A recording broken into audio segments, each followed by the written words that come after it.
Hello everyone, एक बार फिर से आप सबके साथ आया हूँ अलजेब्रा के नेक्स्ट क्लास में, जहाँ पे हम पढ़ने वाले हैं रिमाइंडर थ्योरम। एक तरह से कह सकते हैं या फिर कह सकते हैं कि रिमाइंडर जीरो कब होता है या रिमाइंडर बचता क्यों है या रिमाइंडर क्यों नहीं बचता है।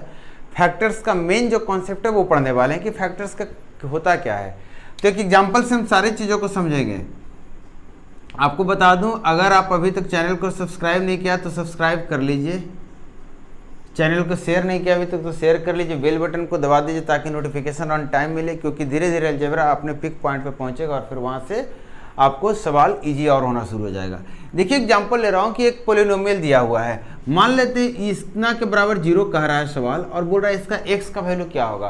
तो एक बार बता दूं कि जब इसे आप फैक्टर करेंगे तो हम फैक्टर करने के लिए क्या करते हैं, इसके 2 नंबर पता करते हैं, 2 गुना 3 आ गया और दोनों का जोड़ होना चाहिए 5 आ गया।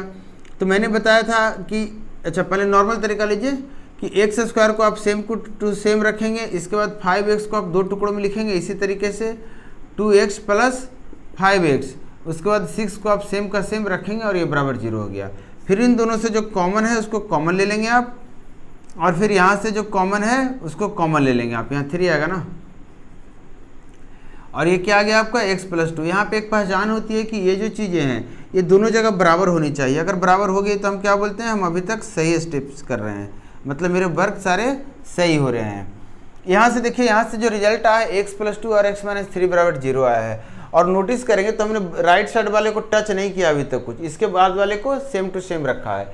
इसका मतलब हम कहेंगे कि x square plus 5x plus 6 को ही हमने x प्लस 2 और x प्लस 3 के रूप में लिखा है।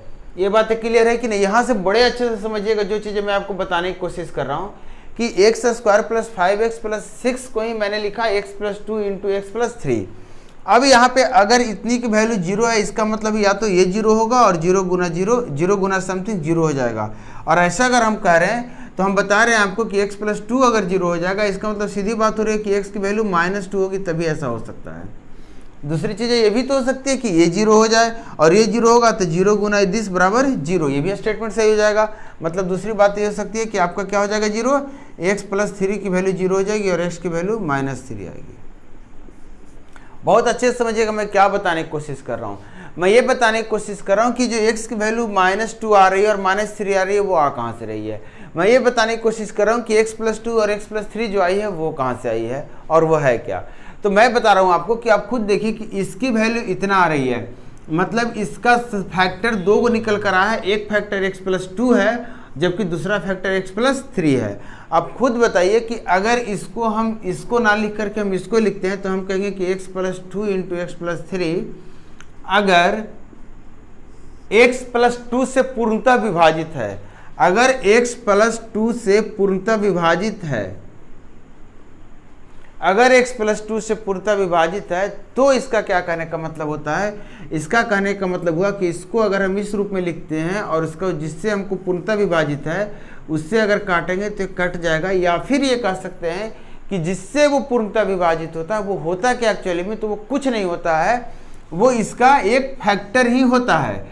तो सवाल आपको 2 बातें कह सकता है, या तो कहेगा x प्लस 2 के बारे में कि x प्लस 2 से ये वाली चीज़ें पूर्णतः विभाजित है, या फिर बोलेगा x प्लस 2 इसका एक फैक्टर है। दोनों कहने का सेम मतलब है कि x प्लस 2 से इसको भाग करेंगे तो पूरी की पूरी तरह ये कट जाएगी। आगे बात करते हैं कि इसका और क्या है, अप्लाई किस तरीके से इस बात को कर सकते हैं। तो इसको अप्लाई करने के लिए आपको क्या करना होगा कि आप मुझे बताइए कि अगर x प्लस 2 इसका एक फैक्टर है, मतलब इसको आप x प्लस 2 इंटू कुछ लिख सकते हैं। मैंने एक कांस्टेंट ले लिया k, अगर इसको x प्लस 2 इंटू k लिख सकते हैं। चूंकि x प्लस 2 इसका फैक्टर है तो मैं बोला हूँ चलिए इसको थोड़ी देर के लिए 0 बनाता हूँ।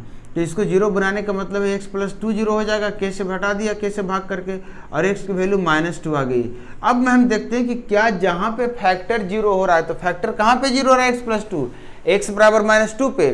तो हमारा जो पोलिनोमियल है ये क्या होता है, तो कहेंगे कि -2 इसमें डालकर देखते हैं तो -2 का 4 और 5 का -2 और ये प्लस 6 और ये आ गया -4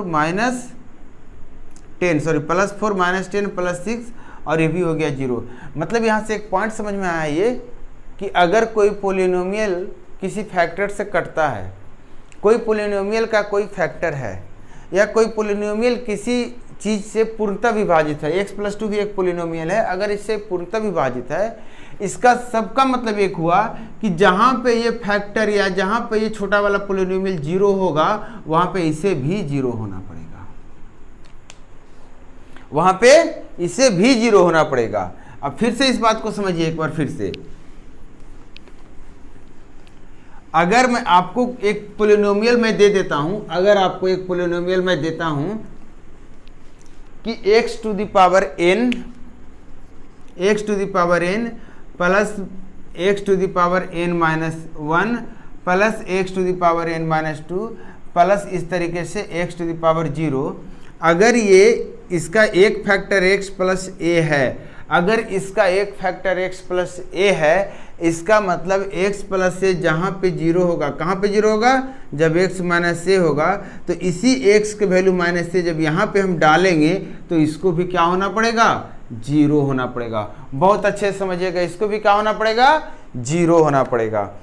सेकेंड पॉइंट मैं बोल रहा हूं कि अगर इसका एक फैक्टर x प्लस a है, तो हम जब इसको x to the power n plus x to the power n minus 1 plus x to the power n minus 2, यहाँ से लेकर जब x टू द पावर 0 को हम x प्लस a इसका एक फैक्टर है, तो इस फैक्टर से जब डिवाइड करेंगे तो ये पूरी तरह से कट जाएगा और कुछ रिजल्ट देगा। चलो k टाइम्स में कटेगा, कुछ रिजल्ट देगा।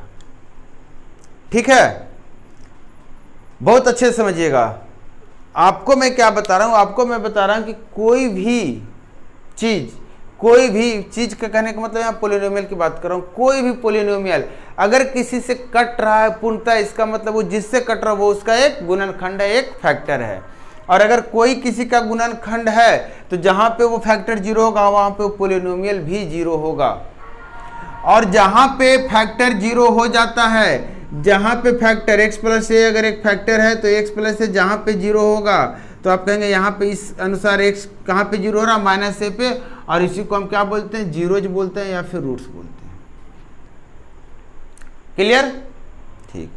किसी पोलिनोमियल को हम किसी से भाग देते हैं, किसी पोलिनोमियल को किसी से भाग देते हैं। यहाँ पे हम इस पूरे पोलिनोमियल को भाग दे रहे हैं x प्लस a से। अगर ये पूरी तरह से कट जाएगा तो रिमाइंडर कितना देगा, तो आप कहेंगे रिमाइंडर 0 देगा। शेष कितना देगा, 0 देगा।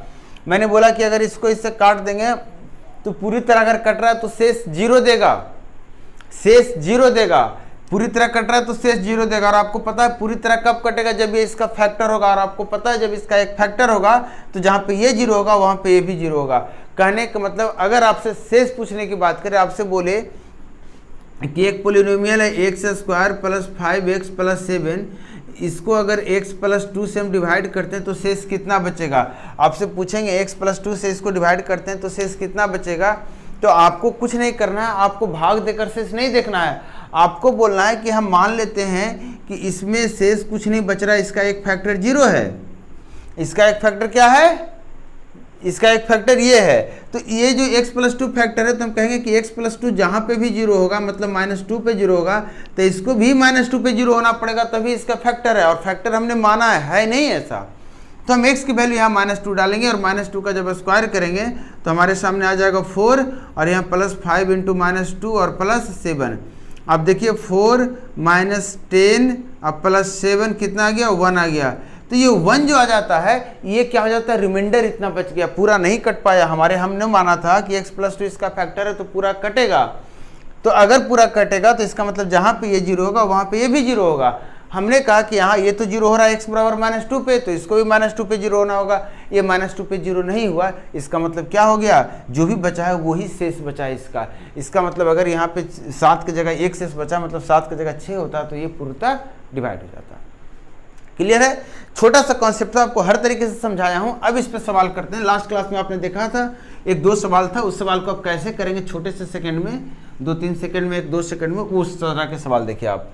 लास्ट क्लास का जो फर्स्ट सवाल था, जो मैंने बताया था कि x to the power 11 plus 1 बोल रहा है कि ये अगर x प्लस 1 से जब डिवाइड करेंगे तो शेष कितना बचेगा। तो आपको शेष बताना है, रिमाइंडर बताना है, शेष कितना बचेगा। तो शेष बताने के लिए क्या करेंगे आप कहेंगे जहाँ पे ये 0 होगा, जहाँ पे ये 0 होगा वहाँ पे इसको भी हम 0 करेंगे, और इसको जब 0 करेंगे तो हम x की जगह पे माइनस 1 की पावर घात लेगा 11 करेंगे, 1 करेंगे, तो माइनस 1 प्लस 1 0 आ गया। मतलब कहेंगे शेष कितना आ जाएगा, 0 हो जाएगा। इसका मतलब ये उसका एक फैक्टर था, इसका एक फैक्टर है। क्लियर है। नेक्स्ट सवाल बोल रहा है कि find the value of k for which x minus one, find the value of k for which x minus one की बात कर रहा है।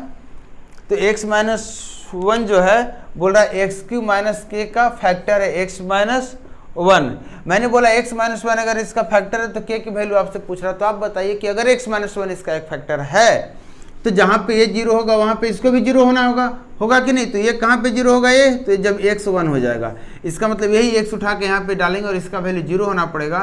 और जब इसको लिखेंगे तो बोलेंगे 1 की घात 3 माइनस के बराबर जीरो, और इसको जब सोल्व करेंगे तो 1 माइनस के बराबर जीरो और k की वैल्यू आ गई 1। इसका मतलब हम बोलेंगे k जब 1 होगा तब x minus one x Q minus के का एक फैक्टर होगा। क्लियर है। छोटे छोटे सवाल और हैं, 2-3 सवाल और लूँगा क्योंकि इस पे अभी 2-3 क्लास चलेगा, छोटे छोटे क्लास, जिसमें कि लेवल थोड़ा सा आगे पीछे होते रहेगा। नेक्स्ट सवाल कह रहा है कि x to the power 200, x के घात 200 दे रखा है, 3x के घात 79 दे रखा है प्लस k।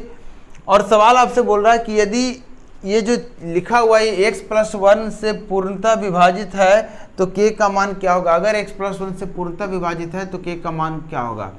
आपको मैंने बोला कि अगर x प्लस 1 से पूर्णतः विभाजित है, इसका मतलब x प्लस 1 इसका एक फैक्टर है। अगर x प्लस 1 इसका एक फैक्टर है तो ये जहाँ पे जीरो होगा वहाँ पे इसको भी जीरो होना पड़ेगा। तो ये कहाँ पे जीरो होगा, तब कहेंगे जब x माइनस 1 होगा। और इसी माइनस 1 को हम यहाँ ला के डालेंगे तो हम कहेंगे क्या हो जाएगा, तो कहेंगे माइनस 1 की घात 200 प्लस 3 गुना माइनस 1 की घात 79 प्लस k को जीरो होना पड़ेगा। और इसको जीरो करेंगे तो ये आपका 1 हो जाएगा और ये हो जाएगा प्लस 3 गुना माइनस 1 मतलब माइनस 3 और प्लस k की घात 0 और इस हिसाब से माइनस 2 प्लस k मतलब k बराबर 2। और यही हमारा सवाल पूछ रहा था, k की घात वैल्यू कितना होगा, 2 होगा। क्लियर है। एक छोटा सा सवाल और ले रहे हैं हम, चलिए सवाल को देखिए।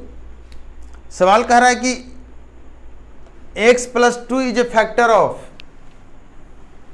सवाल कह रहा है x plus 2 is a factor of x plus 1 की power 7 plus 2x plus k की घात 3। बोल रहा है कि k का वैल्यू क्या होगा अगर x प्लस 2 इसका फैक्टर होगा।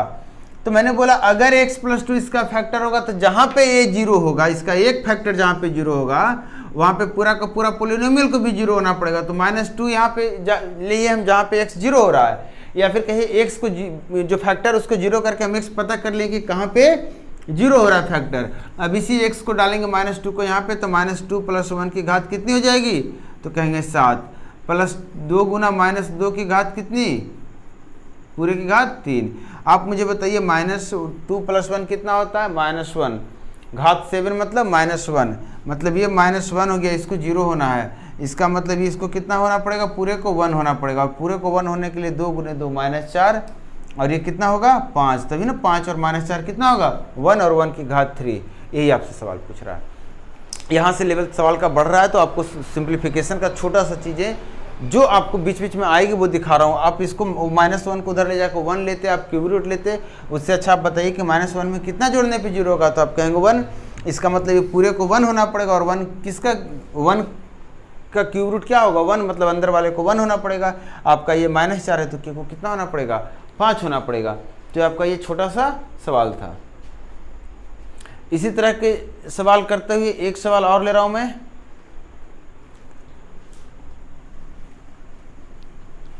देखिए थोड़ा सा आपको मेहनत करना पड़ेगा। एग्जाम्स के सवाल आप देख रहे होंगे, अगर कितने देखा है आपने तो पता होगा आपको। लेवल आपका इजी तो है नहीं, लेवल मीडियम है, मतलब टफ है, या फिर कहिए कि इजी नहीं है, मॉडरेट लेवल कह सकते हैं। लेकिन आपको पढ़ना पड़ेगा। आप सोचेंगे टाइम पास करके थोड़ा सा आगे पीछे पढ़ के काम चला लें तो वो नहीं हो पाएगा आपसे। थोड़ा सा कष्ट कीजिए, कष्ट मतलब थोड़ी सी पढ़ाई अच्छे से कीजिए। देखिए इस सवाल में कह रहा है कि x माइनस से इसका एक फैक्टर है तो b की वैल्यू क्या होगी। x माइनस से इसका एक फैक्टर है तो b की वैल्यू क्या होगी। तो आप मुझे बताइए अगर x माइनस से इसका एक फैक्टर है, किसका, इसका एक फैक्टर है, तो x माइनस से इसे पूरा कटेगा, मतलब जहाँ पे ये जीरो होगा वहाँ पे उसको भी जीरो होना पड़ेगा। तो ये कब जीरो होगा, जब x की वैल्यू 1 होगी। और इसी को यहाँ डाल देंगे तो हमको क्या मिलेगा, तो कहेंगे a की घात 3 माइनस 3 a² फिर a प्लस 2 a² फिर a और प्लस बी, होगा कि नहीं? और इसे कितना हो जाएगा? 0 हो जाएगा, हमें बी निकालना है। तो अब देखिए 3AQ और -3AQ और यहाँ 2AQ प्लस AQ, 3AQ मतलब 0 होगी प्लस b बराबर 0, मतलब समझ में आ गया कि b की वैल्यू कितनी होगी? 0 होगी। और अगर b 0 होगा तभी x माइनस a इसका एक फैक्टर होगा। क्लियर है कि नहीं? एक आखिरी सवाल ले रहा हूँ, सवाल एक आखिरी इस क्लास का ले रहा हूँ। इस सवाल को अब देखिए अच्छे से। कह रहा है कि a जो है x³ plus bx² minus 36x plus 22 जो है, बोल रहा है x माइनस 1 इसका एक फैक्टर है, मतलब x माइनस 1 से पूर्णतः कटता है। साथ में एक बात और कही है कि 2 की घात a बराबर 64 की घात b है। तो हमें a और b की वैल्यू निकालनी है। हमें क्या निकालनी है? a और b की वैल्यू निकालनी है। तो आप मुझे बताइए कि अगर x माइनस 1 इसका एक फैक्टर होगा तो जहाँ पे ये 0 होगा, कहाँ पे 0 होगा? x बराबर 1 पे, वहीं पे इसको भी 0 होना होगा। तो यहाँ x की वैल्यू 1 जब इसमें डालेंगे तो आपको क्या निकल कर आएगा? तो कहेंगे a गुना x³ मतलब 1³ मतलब 1 मतलब a रह जाएगा। डायरेक्टली थोड़ा सा कैलकुलेशन आप फास्ट कर सकते हैं, 2-4 सवाल आपने कर लिया है। यहाँ 1 डालेंगे तो 1 हो जाएगा और b, और ये -36 प्लस 22 और इसको होना पड़ेगा 0, मतलब a प्लस b, इसको माइनस कर देंगे तो आ जाएगा कितना? 14, और जो कि उधर हो जाएगा होगा प्लस में। यहाँ से देखिए 2 की घात है, इसको आप लिखिए 2 की घात है, और ये कितना है? 2 की घात 6 है। तो 6 पावर करेंगे, पूरे का b करेंगे तो गुना हो जाएगा, मतलब a बराबर आपको 6 भी निकल कर आ गया। और a अनुपात b अगर बात करेंगे तो 6 अनुपात 1 निकल कर आ गया। आपको पता है a जब 6 होगा तो b 1 होगा, a जब 6 होगा तो b कितना हो जाएगा? 1 होगा, और 1 प्लस 6 7 होता है, 7 की वैल्यू 14, तो 1 की वैल्यू कितनी हो गई? 2। इसका मतलब 6 कितना हो गया? 12, और 1 कितना हो गया? 2। हमारे सामने क्या निकल कर आ गया? a निकल कर आ गया 12 और b निकल कर आ गया 2। क्लियर है? तो ये हमारा लास्ट सवाल था। नेक्स्ट सवाल में मैं उन सारे सवाल को इंक्लूड कर रहा हूँ, मतलब नेक्स्ट क्लास में, जहाँ पे हमारे सामने एक फैक्टर से ज़्यादा दी रहती है। अभी आपने देखा सारे में मैंने एक ही फैक्टर की बात करा है। नेक्स्ट क्लास में आपके सामने मल्टीपल फैक्टर आएंगे, आपको दे देगा x माइनस 1 और x प्लस 2 दोनों फैक्टर है। इस तरह के सवाल जब आपके सामने आएंगे, या फिर इस कंबाइंड दे देगा आपको कि x² प्लस 5x प्लस 6 इसका एक फैक्टर है, या फिर बोल देगा x² प्लस 1 इसका एक फैक्टर है। तो इस तरह के सवाल को कैसे डील करेंगे उसको हम नेक्स्ट क्लास में ले रहे हैं। तब तक आप वीडियो को देखिए और चैनल को सब्सक्राइब जरूर कीजिए, शेयर करना ना भूलिए, और वीडियो पसंद आता है तो कमेंट करके हमें फीडबैक जरूर दीजिए। मिलता हूँ नेक्स्ट क्लास में। Thank you.